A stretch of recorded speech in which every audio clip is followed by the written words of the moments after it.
Welcome to this episode of the Senior Care Growth Show, where senior care sales and marketing professionals come to grow. My name is Winston, and I'm super excited today to be joined by Brandon Christensen. This episode of the Senior Care Growth Show is brought to you by SMASH, the Senior Care Marketing and Sales Summit, bringing together chief strategists from across the senior housing and post-acute continuum. There's nothing like it in senior care anywhere. For a limited time, Senior Care Growth listeners can save $400 on their SMASH registration. Visit www.seniorcaremarketingsummit.com and use code SCG400. That's SCG400. Brandon is the Regional Sales and Marketing Manager for Primrose Retirement Communities. Brandon, welcome to the Senior Care Growth Show. Thanks for having me, Winston. My name is Brandon Christiansen, and Regional Sales and Marketing Manager. So I worked with Primrose Retirement for the past about 4 years. Most of my communities I work with are in Minnesota and Wisconsin. I've worked with communities in Illinois and in the great state of Alaska as well. So been kind of all over the place and been looking at this fun sales process of senior living, and just excited to have a conversation about how maybe some data can go into these processes and how we can really embrace and love numbers. Yeah, that's awesome. And I was so excited when I connected with you because it sounds like data is a real passion of yours. And tell me why you think, data in the sales and marketing roles is so important. Absolutely. I think data is so important because at times it seems like sales is this immeasurable process. There's the art of sales, and it's hard to duplicate that. And that's where data really comes in to help measure what that is. As I don't know if you're familiar with Peter Drucker, who is a American management consultant, said, what gets measured gets managed. Yep. And so using that, I've always thought we should be able to identify how we can better understand our process, or better understand what we do every single day. And being able to, there is indeed a certain art to sales, but the science of sales and that data can help us find those repeatable key success points along the path, for whether it's our own path or whether it's our prospects' path.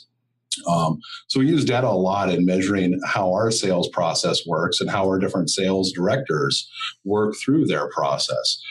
On the marketing side, we all know, marketing budgets aren't getting any bigger. And there seems to be more and more opportunity to get our name out there, whether it's through different online avenues, using the traditional print and radio and TV, newsletter. There just seems to be more and more opportunity. But using data takes away some of that guesswork of how are we going to get in front of our key demographic? How are we going to spend the money in the right spot? But also then using data in a little bit different format to better understand what that message needs to look like in each of these different platforms. So I think data strips away a lot of the guesswork that we do on a day-to-day basis and really allows us to make the best decisions to evaluate our time and our resources that we have available to us. Yeah, I love that. That's great. So obviously, building a system that's data-driven, lot of benefits, refining messaging and the targeting of your demographics on the marketing side and making sure that you're spending money in the right places, and also effectiveness of the sales side. So with so many, data could be anything. We've got infinite metrics available. What do you focus on as KPIs or key performance indicators, and what metrics do you really pay attention to? Absolutely. Great question, Weston. Well, the first thing we did when we started really looking and saying we want to evaluate what data can do for us and how to better understand what data is going to do, is the first thing we had to do was really take a lot of time and get to know and love what our actual sales process was. Write it out, put it on a big whiteboard, whatever it takes to figure out these are all the different aspects of our sales process. And once we did that, and you move from whether it's pre-inquiry or inquiry, all the way to whatever your final success point is, whether it's a deposit, whether it's a move-in, whether it's 30 days after a move-in and a certain satisfactory score, whatever that looks like, you start seeing these little areas in the change of that sales funnel. You start seeing when do they come from an inquiry to a prospect and from a prospect to a tour and some of those, and you start seeing those fundamental changes. And when you see those, then you can start identifying. What we found was we could start identifying what changes. How do we determine when somebody goes into that? And then from there, that's where you develop your KPIs. I mean, there are certain ones in this industry that we always kind of go back to because there's pretty general pieces like inquiry to tour, tour to deposit, or tour to move in, or even inquiry to move in that we see constantly. And taking those are great starter points. But with those KPIs, it's also taking that and diving deeper into that. What does your inquiry to tour really reflect when you break the numbers down? How can you splice and dice that, so to speak, and get a better understanding to say, because nobody wants to hear my inquiry to tour is 4% low. That's not really meaningful. So to be able to really take those KPIs and say, this is my starting point as the KPI, but I've got to get a deeper understanding with each and every layer I can peel off of that thing. Yeah, gotcha. So I guess it sounds like moving beyond just kind of inquiry to move in or inquiry to tour, some of those basic KPIs, really looking at your sales process and defining out maybe the different stages of that sales process. And then to your point, you've got measurement from each stage to the next. And then it sounds like figuring out a baseline of what those measures look like. Absolutely. And finding the baselines is extremely important because the number is only, if I told you the number 12, it's only the number 12. It's until you get context behind that number that it's good, bad, or indifferent. And so once you've identified through your sales process what your KPIs are, you've got to do some research. You got to do some digging to figure out, are there an industry related stat to this? What does that look like? How can I measure up against that?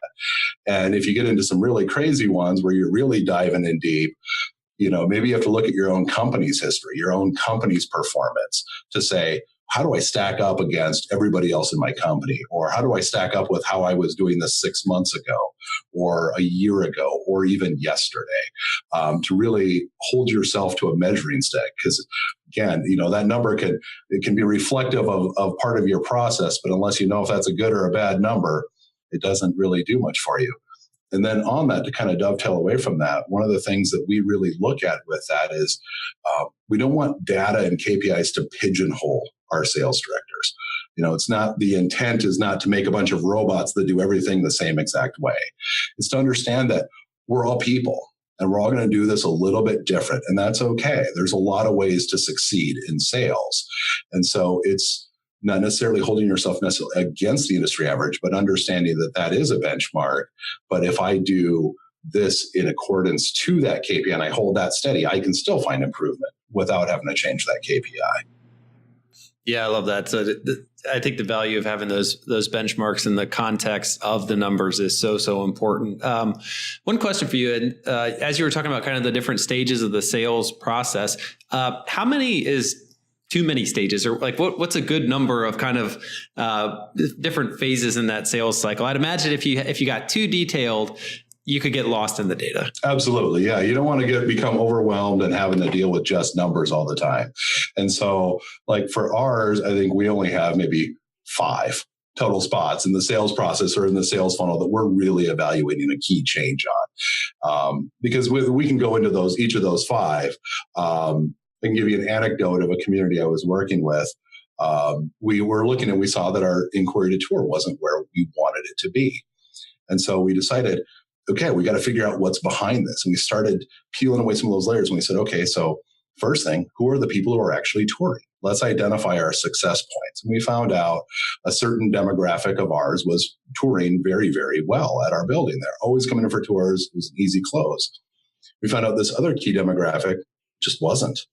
And so we started asking questions. Well, why wouldn't that be? It's that inquisitive mindset that you have to have in order to make this work, to say, what was causing this? What was causing this? Well, we found out after we went back and back and back, we found out we were using maybe a template to an email response that maybe we just shouldn't be using anymore. We changed it up. And lo and behold, in a matter of a couple of weeks, we started seeing that number start to grow again. And so that KPI ignited the idea to say, we got to look at something. But it's diving back into it to say, there's all these other little impacts to it. I mean, we could have gotten so deep in the data that said, what was our online conversion rate? Not important for a KPI point of view, but to know to go back into it is. Well, I love that you had a system in place and you had the metrics and you noticed that one was not performing as well as the other. And then I think the other thing that's cool, that's interesting that you guys did was just took an objective look at, well, what does the process look like for that demographic that's maybe not performing as well? And where are we kind of falling short? And that's when you've got other metrics like open rates to emails or, things like that you can rely on. But the indicators were there. I think you have the system and the key indicators were there, those key performance indicators. Absolutely. Yeah. Without that system in play to say, this is what we're measuring, this is what we're going to look at every single week or every month, we're going to measure how this thing interacts with the rest of our sales process. Without that piece in play, you don't always see that very minute detail that maybe would have gone overlooked for a long period of time and could have eventually caused us some heartache over it. It's great to see that warning sign early before it becomes a major problem for you. Yeah, that's a great example. And I love your point too about looking at some industry related data. And that brings to mind, we did a study towards the end of last year around the state of senior care sales and market. You could download it on the website. But I actually had a question from somebody just last week asking about conversion rate and, what does conversion rate mean? Which one did we measure? And the measure in that study was pretty simplistic. It was just tours to move in. But I think that to your point, you really need lots of different conversion rates from each stage of the funnel. And I think that's an important point as people get hung up on like the conversion rate, but really there's several of them between those different stages. Do you say that's true? Absolutely. I would. And I'd also expand and say, depending on, if we look at a conversion rate like tour to deposit, it also depends on, what kind of a time frame you're going to put behind that piece. If you're going to give yourself a 30-day window, you're going to measure that for a very specific reason. And that's, maybe you're trying to identify of the, kind of what we would call more the low-hanging fruit. How are we doing with that market share versus, if we look at a 90-day window or a 120-day window. And so that same KPI of tour to deposit, which can seem kind of mundane, can give you a lot of great information if you just start adjusting the time frames because your sales process and what it is that you may be looking for to find the answer to and say, aha, this is what I need to worry about is my follow-up after my 30-day window maybe is lagging off. I need to correct for that. And a KPI like a tour to deposit can really enlighten you on something like that. Yeah, that's a great example. So what other kind of metrics do you focus on when you're looking at looking at the data and looking for opportunities? What are some of the red flags that you would look for in your data and in the systems that would show that there's maybe something that needs to be fixed? Sure. Well, what we typically look at, you have the big three, the inquiry to tour, the tour to deposit, and the inquiry to move in. We have those that we look at, but then we also look at success rates on follow-up phone calls. How many calls are needed in order to schedule a tour? How many calls are needed in order to reach a prospect? We want to track that because that can help us get an idea of maybe some best times to call, maybe making things a little bit more efficient. We're also going to make sure we have a good look at our database of what's our percentage of referred versus non-referred leads to measure what that outreach kind of looks like for us. We look at online inquiry versus, into a response, that kind of that MQL to SQL, if you were, type of a conversion rate. We keep finding more ways that we can go onto that marketing side and find better numbers that we can run into as well. And so that's our next horizon for us, is to really dive into a lot of those. Other things that we look at on the sales side is we do a lot of different time parameter pieces, depending on what we want to measure for. Whether it's, whether we're getting those tours right away, whether we're not, we'll also measure in some cases the distance between different follow-up touch points, days to tour time, days to follow up, things like that. Which lends itself eventually into the speed to lead piece that is always the tricky one to kind of master. I think across the industry is that's the golden bullet or a silver bullet approach, as it were, to get that thing hammered down. But the numbers can help you get to that type of a point and understand what other things we should be looking at or could be looking at. Of course, we also look at, some of the other traditional, like return on investment for our marketing, cost per lead, some of those types of things that are vital information to have on the marketing side as well. Gotcha. Yeah, that's awesome. I love the time parameters. I think that's some stuff that maybe some people miss is number of days, from one touch point to the next and one follow-up to the next. And then just once you have that in place, I'd imagine you just run experiments and try and figure out what tactics you can deploy that might improve those results. Or how do you do that? Is it like a scientific method type thing? Is we're going to do something, we think this will happen, and then you see what does? Or absolutely, yeah. The old A/B testing is key exactly. for us around here. We love to look at it and say, okay, if everything else remained the same and I just tweaked this one little thing, what would happen? Here's what I expect to happen, and we're going to deploy that. We're going to work with that for a little bit. You got to give it some time. It's not an instant fix. So you got to always give that change a little bit of time to kind of work its way through to see what that exactly is going to do for you in the long term. And if it doesn't work, you just go back to the old drawing board and look at your sales process and say, what other thing might I have missed in this thing? Whether it would be I got to change my the voicemail that I'm leaving. I got to do a little bit different of a voicemail. Maybe I got to change my call to action on that voicemail a little bit to get a better response on my call inside of that. And, there's a lot of fun little rabbit holes you can always chase down it with that. But if you always circle back again to that sales process, it seems to always work out, at least, much more often than not, works out for the better. Yeah, definitely. Talked about a lot of, you just mentioned kind of that you could have like lots of different data points that you're measuring and documenting that sales process. What kind of tools do you recommend for capturing the data, keeping an eye on it? What systems do you use to do that? Is it the stuff that you've set up in-house, or using other tools, or how are you managing kind of analysis? Sure. We look at our CRM first and foremost. If you have a CRM, find out how you can use those parameters of the CRM. What are the data points that can give you that you can manipulate? Huge fan of Excel. Love Excel. Do a lot of building of stuff, Excel in-house to measure and to kind of splice and dice a little bit on our end, some of those key pieces that we know we need to look at consistently. One of the big things that I'm always a proponent in is the best tool that you can bring to measure data is your own curiosity. Don't be afraid of saying, okay, I'm going to spend 3 hours on this project and I'm going to dive in and I'm going to get to the end of it. And for a lot of people, that might seem like a big kind of waste of your time and energy to do that. But I can tell you, from some past experiences of mine, guessing wrong at the answer to try to improve something is going to take you more time and energy than that 3-hour time you could spend looking at an Excel spreadsheet or even a hard copy of numbers to try to find that pattern, try to find that success point and that continuation piece that you can run with it. Yeah, that's awesome. That's so true. I think that it is such, you have to have that inquisitive and curious mindset when it comes to this stuff. If you're somebody that gets bored with numbers and you just don't care and you don't want to deal with the analytics and you think you have, like a finger in the wind feel of how stuff is going, yeah, you're going to be up a creek pretty quick because there's infinite data available. And if you can make, the right decisions based on the data, then, you can feel that much more confident in them.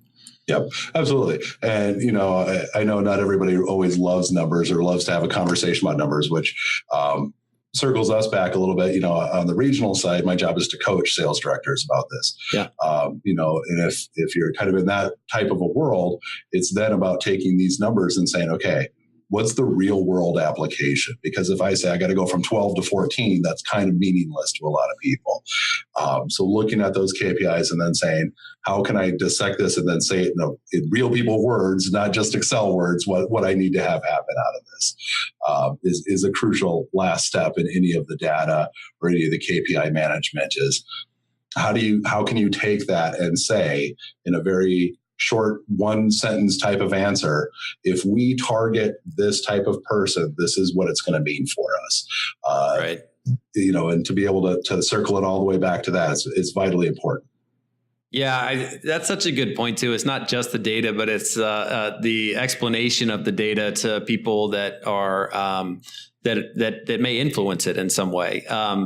That's something that I've kind of learned from the agency side. We talk about website metrics all the time. And if you say, hey, this page has gotten a ton of organic traffic and the bounce rate is 85 though, and people are like, I don't know who cares. And so, but if you could say, yeah, the page is being found in search results, but people aren't staying on the website. They're actually bouncing off, which is the bounce rate. And here's why we need to correct that. I think that that's the important part too, is not just here's the data, it's down, or here's the data, it's up. But yeah, what does that mean in terms of business results? Absolutely. Absolutely. And we do it a lot with our time with our sales directors from our point of view. And, we get a number that says our call conversion rate's down 6%. Okay. What does that mean? If I tell that to a sales director, it's kind of meaningless. But if I can say, based off of our call times, that we're running into, I can see that we're leaving a lot more voicemails. What's been changing? Why have we now established this as a call time frame? We move it an hour or two one way or the other. Maybe we have to do a little A/B testing to find that right time frame. It might take us some time, but hey, we're going to give an actionable next step, and we're going to be able to find some way to improve this. Yeah, I think that's a great way to handle that feedback too for one of your sales directors. Is not just, you're not doing things right. It's not like, it's not like, hey, the data is not good, we're not performing well, you need to do better. But it's just, hey, here's something that we noticed. We think we can improve it if we sort of move things a little bit. Let's all get behind that and see what we can do.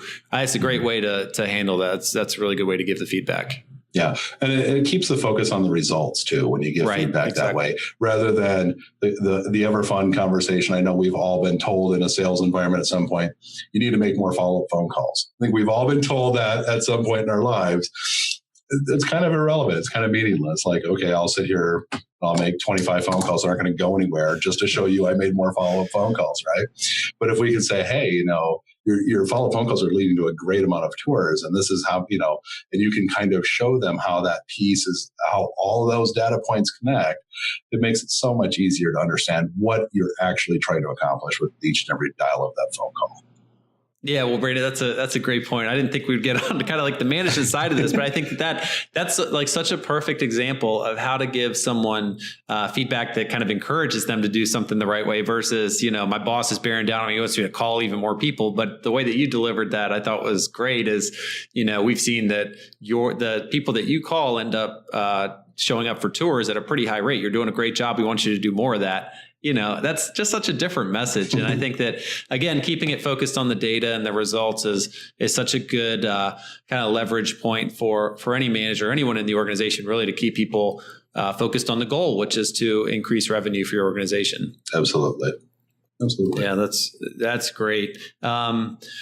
So we've talked a lot about some big ideas and a lot of different things people can measure. What's your advice for folks who are maybe a little bit behind in kind of the data game and they don't really have something set up? Maybe they have a CRM and they're not sure how to leverage it to get the data that they need or how to measure the sales process. Or maybe they're just feeling a little overwhelmed by the data and they need help. What would you say? Like, where could they find some resources? What should they do? Do you have any experience with that? Any kind of training you can point them to, or where should they get started? Well, for us, when we first started this, the first thing is to find a champion of the process, a person who's going to want to really dive into the numbers and dive into what is accessible for your community or for your company or for yourself. If I'm using a CRM, can I export that information into an Excel spreadsheet? Do I have to use the parameters of the CRM? And then take that step back and say, okay, this is how we can get the information. Now I got to go chart my sales process. Start something small, even if it's just a 2-point sales process where I've got an inquiry and I got to get them to a deposit. Start at that point and start working your way back a little bit. It's a very daunting process. Absolutely. I don't want to take anything away from that. Numbers can be a lot of information. But if you start very broad and very small, in that type of a scope, you can start taking it little chunk by little chunk. Find the measurements that work for you one by one. It took us for when we started looking at the data, honestly, it took us a good 1.5 to 2 years to get to a place where we felt really comfortable with the numbers that we were looking at and why we were looking at those very particular numbers. And of course, over those 2 years, those numbers have changed for us, depending on, hey, we thought this was a really key part of our sales process. Turns out, not so much. We can adapt to that because we were so much into believing that we've got this sales process figured out now. So that would be my advice: is just start somewhere. Start with one piece of it. Start with your CRM. If you don't have a CRM, maybe time to start looking for a CRM, unless you're really, really good with Excel, and start playing with some of those. You'll find the trends. If you look at it for a while, you'll find some of those success trends that are in those data points. Yep. That's great advice. I think, finding somebody like you talked about who's curious and inquisitive and numbers driven, and maybe somebody who already has a decent understanding of the sales process, I would think would be helpful. Mm-hmm. And then the other thing too, I think that is important that you mentioned is just the time that it took you total to kind of get to a good place with the system set up. But also I think it's allocating the time to that individual so that they have the bandwidth and the freedom to dig into the data and develop some of these tools, because I know that can be a very time consuming thing to parse through all that data and figure out a system and everything else. Absolutely. Yeah. If you have the resources to be able to have somebody exclusively do that, it's going to make it go quicker. If you have to kind of part and parcel it together a little bit, it will take a little bit longer. And that's okay. As long as you're starting somewhere and beginning that process and beginning to understand that data and what it can mean for you, you'll see those returns quicker than you would think you would. Yeah, that's awesome. Cool. Any parting thoughts for the audience, Brandon? Any other tips of wisdom or anything that we didn't cover on today's conversation you were hoping to get in? Well, the only other thing I could think of on this is never fear to fail on numbers either. You may think you've got a great idea on the numbers, a great KPI you want to start tracking it. If it turns out that it didn't do anything, it turns out it didn't do anything, but you've got a better understanding of what those success pieces are. My last parting thought is again, I'm going to circle back to it. The numbers aren't there to either shame or hooray us either. It's to outline what is going right, what can we work on, what can we tweak, because there's 1,000 ways we can do this and be successful. So don't hang your head down because your inquiry to tour rate dropped 2% in the third quarter. All right, it's not the end of the universe. You probably made up for it with some other KPI too. So as long as you keep that in mind, you'll be fine and dandy. Yeah, I think having those honest conversations are really important. Just they are what they are. It's not that, it's not to shame anybody or anything like that. And one other question I have for you, Brandon, this just came to mind. How often are you reviewing your sales dashboards? Is this a daily activity? How often do you meet with the team and kind of go through these numbers as well? We bring it to our sales directors 3 times a month. That we review it with them. We do a complete look at the sales process and look at all the KPIs every single month for us, right at the beginning of the month. So what we do then is we take all of those KPIs and we put them through some pretty interesting mathematical equations to kind of come up with meaningful, smart expectations as well for each other. So we're not throwing the dart at the dartboard and hoping what we do works. We've got a good understanding from the mathematical point of view and from the KPI point of view, what we need to do month in and month out to be extremely successful. Cool. Yeah, it's a good, I think it's a good frequency to have folks paying attention. You're not overwhelming them, but it is on a regular basis. And so that's helpful. Sorry, I didn't mean, you probably thought you were off the hook there. I threw one curveball at you, but that was just something that came to mind. Well, listen, Brandon, I really appreciate you being on the show today. This was super, super helpful information. And I'll be curious to hear what listeners think, what questions we get back, because I think that you've given a lot of good ideas, and I'll definitely forward any of those questions your way, but really appreciate you being on the show. This is great. Well, thanks. Thanks for having me. It's been love getting together and talking numbers with anybody that'll listen to me. So. Yeah. Well, thanks again, Brandon. So that was Brandon Christensen. He is the Regional Sales and Marketing Manager for Primrose Retirement Communities. My name is Winston. You've been listening to the Senior Care Growth Show, where senior care sales and marketing professionals come to grow. For more sales and marketing collateral and other resources, visit our website, at www.seniorcaregrowth.com. Thanks a lot. We'll talk to you next time. Bye-bye.